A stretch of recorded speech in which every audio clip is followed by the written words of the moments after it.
Hey guys, Jason here again, and today I will be on this episode of Sports Buzz. I will be talking about a couple of different issues, and not really issues, but topics that I found intriguing over the last week. I actually have a list here. I'll read this off real fast. The first topic I want to talk about is Tim Tebow, his release from the Jets. The second one would be Jason Collins, former or current NBA player to come out as a gay male. And also the Cubs possibly moving from Wrigley Field. I found that very intriguing. And I want to give a little message to Derrick Rose. All right, so my first topic here will, of course, be Tim Tebow. Of course, he was released on, I believe it was Monday, from the New York Jets after a very, very dismal season. Only participated in really 7% of the team's plays. That's thanks to ESPN. That stat. But yeah, as far as Tim Tebow goes, maybe as far as the future and where I see him, going next year, especially, I don't necessarily see him going anywhere.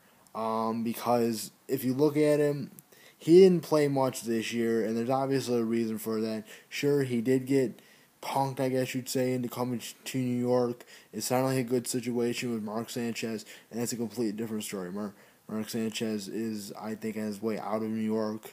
But as far as Tim Tebow goes, he was brought there to be a viable backup, and of course he played, like I said, 7% of the snaps. Didn't look very good in my opinion. I follow, especially fantasy football and football, quite closely, and he didn't really throw the ball. When he did have opportunities, he's more like a shot or a wildcat quarterback. He's a bigger guy, so of course he's gonna be that way. But I don't know, as far as like him in the future, like I said, I don't see him going anywhere. Maybe Jacksonville, only because it's a restructuring, kind of rebuilding team, if you will, as they have been for many, many years. I hope they turn that around eventually, because they've got some good players. They've got Maurice Jones-Drew. They've got Justin Blackman. They, of course, drafted, I believe it was Luke Jokel last week, and they, of course, had Blaine Gabbert, who, the jury is still out on him if he can get the job done. He was pretty well recruited out of college. A lot of people were saying some, more positive stuff than negative stuff, but still the critics were there. Me personally, I didn't see him much in college, but his first year, he didn't look very good. And of course, last year he got hurt for half the year, and Chad Henne was brought in. So I honestly think that Chad Henne could run that team if needed. If something happens with Gabbert, they decide to get rid of him or whatnot. But I think as far as Tim Tebow, if he goes to Jacksonville, he will be beloved because he is the son of that area. Of course, when the University of Florida was very successful in college football, and that's the difference between college and pro for me. It's a different game, and Tim Tebow was very good in college because nobody ran that scheme back in 2007, 2008, and whatever those years. But now everyone does it. You see, like a guy like Geno Smith, not really this year, but like a Cam Newton and whatnot. They ran kind of a spread offense, and kind of where Cam got control of the ball and would run with it and whatnot. Like Tim Tebow did. He didn't. Cam threw a little bit more. That's a different story though. Yeah, I mean, if it's not Jacksonville, and Jacksonville said they're not really interested, I think it would be the CFL or bust for Tim Tebow.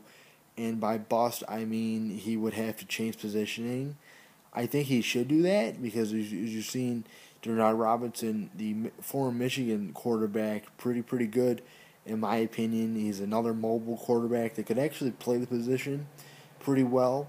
He can throw the ball down the field. I saw him in the Big Ten last couple years, and he was pretty good. I mean, his accuracy and whatnot could be changed a little bit, but he decided to change positioning to I think he was drafted by the Jacksonville Jaguars. I think it was a 6th round maybe, and he he's a quarterback, or he's a wide receiver now, and actually listed as a running back early in the draft, mock drafts and whatnot. So I'm happy for him. I think that if Tim Tebow were to do that, he would have more chance on the team because he's a big physical guy. He could even be a fullback, maybe a halfback, a tight end, whatnot. Just change it up, and he might have a little more options. But like I said, as far as a quarterback, him being a quarterback, it would have to be CFL because it's a completely different game. However, with that, I don't know. We'll see that. And our next story here would be Jason Collins as the first male openly gay athlete in the NBA. And let me just first off by saying congratulations to you, Jason Collins. I read a story earlier and actually heard something on ESPN that he did an interview. He said he felt liberated and was able to sleep at night. I believe that was Tuesday when that came out. My days are mixed up. But very, very good for him on a personal level. And on an NBA level, of course, he's a free agent last year. He was with the Wizards for the last half of the year and was the 11th or 12th man on their bench, which means he didn't get much playing time. Only had about 9 minutes, maybe, per game, throughout the season. As far as him getting a job next year in the NBA, and the NBA is one of the best leagues when it comes to protecting players. I would say, even though I've had some criticism for David Stern in the past. He definitely protects his players and wants the players to succeed to some extent for sure, and wants to see the league do pretty good, which they do have some good fan bases. Obviously, I'm in Chicago, so you got the Bulls, you have the Knicks, you got Miami Heat, you got all these small market teams. I'm not going to discount anyone. Every team has their own group of fans. But for him, as far as next year, I really hope he does get a job. I think he will. Maybe not, obviously, as a starter. He's 34 years old. But he's a bench player again. He's been on 6 or 7 different teams, so he's obviously doing something right.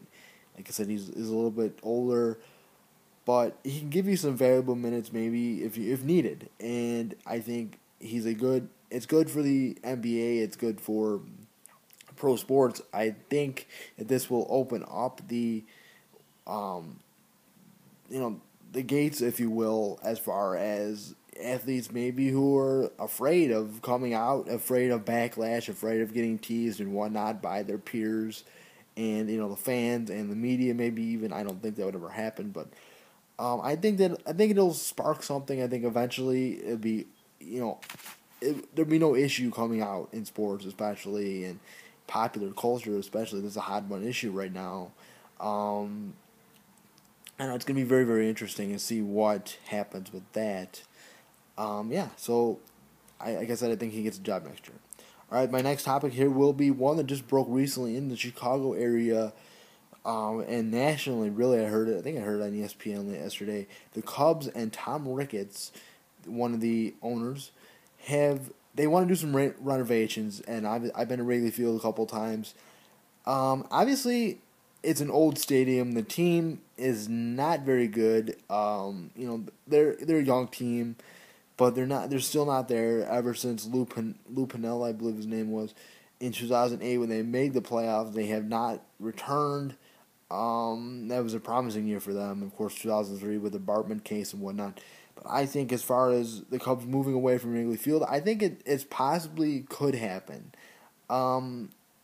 People in Chicago watching the news yesterday are just saying, I don't think it'll happen. But if the city will not let the Cubs do the renovations they want to do as far as revenue, with maybe adding a scoreboard to I think it was the left field bleachers, and controlling the building bleachers across the street and whatnot, and maybe doing something in right field as well.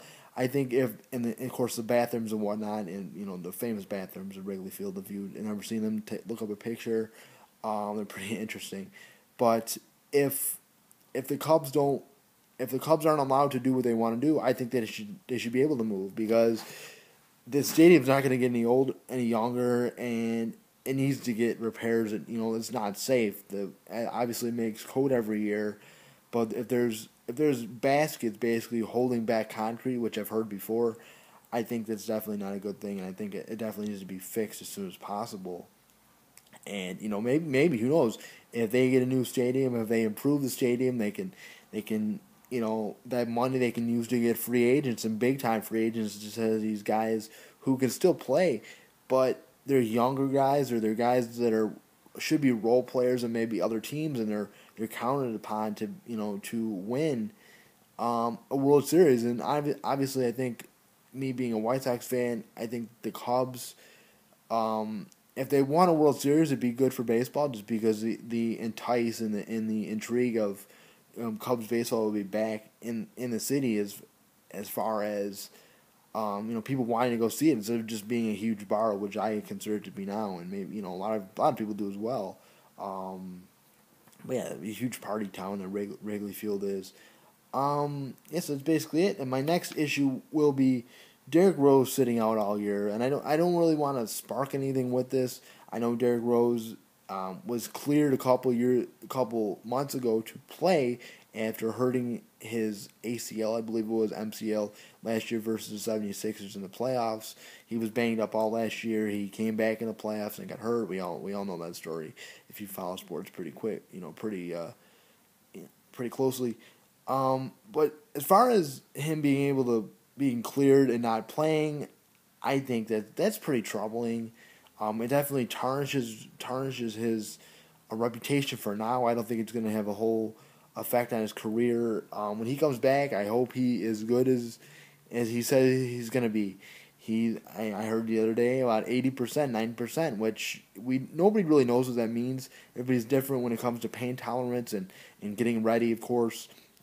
But if he wants to get to 110%, and all the analysts especially are saying, he looks awesome. He looks like the best player on the floor in practices and pregame warm-ups especially. I mean, that's obviously not full contact, so we can't judge. I just wish he would get out there and play. Maybe not in the playoffs, but maybe if he would have done this before. Because I know if the Bulls win tonight, actually they play the Brooklyn, I think, Nets at home. If they win tonight, then they go on the second round of playoffs versus Miami. I think it would still be intriguing if Derrick Rose played versus Miami, because although I don't think the Bulls would win that series, I think it would make it a little bit more tighter, and maybe the Bulls would have a realistic shot instead of maybe getting blown out. I don't know. That's just my opinion. Miami's a high power team. I really and I have my thoughts about LeBron James. If you want to check out the video, I'll put a link below to that. But that was from last year. But I don't know. I know Derrick Rose is being advised by his brothers and whatnot. They just want maybe to keep him safe and him to be himself again. And he's never really been in the situation. I can definitely attest to that. Like you're very uncomfortable. You don't feel like yourself. Then go ahead and take the time off. But I feel like he's taking a longer time than allotted, to some degree, and maybe this is not even a conversation now, it's the playoffs. But I just hope next year he comes back and he is exactly what he's supposed to be. Otherwise, I think there will be some backlash. I'm not doubting him. I think he will be good next year. And, I think the team should get better and will get better with him on it. And even with a healthy Joakim Noah, they see what they do with Rip Hamilton. As he's a free agent, he's been banged up and hasn't really played much. It'd be interesting to see what they do. I'm not a huge basketball fan, but I do follow it. For being a sports fan, a casual sports fan, and whatnot. So I think it will be interesting. We'll see what happens with all these issues, especially with Tim Tebow, the Jason Collins issues, the Cubs moving issue. Maybe we'll see what happens with that, and of course Derrick Rose. So again, thank you guys for watching this episode of Elbury Corner, sticking around to the end. And Elbury Corner Sports Buzz. Again, I do actually have an album review corner. I just recorded last night. That's what I was thinking of there. I did a Ringo review, Ray Wiley Hibbert's cover of Coochie Coo as a Ringo Starr song as a track review. If you guys want to check it out, I also did a track review of Florida Georgia Line, some country music today. I'm going to be doing some Jackal with my friend Lance Moss TV and their 2012 album Best in Show.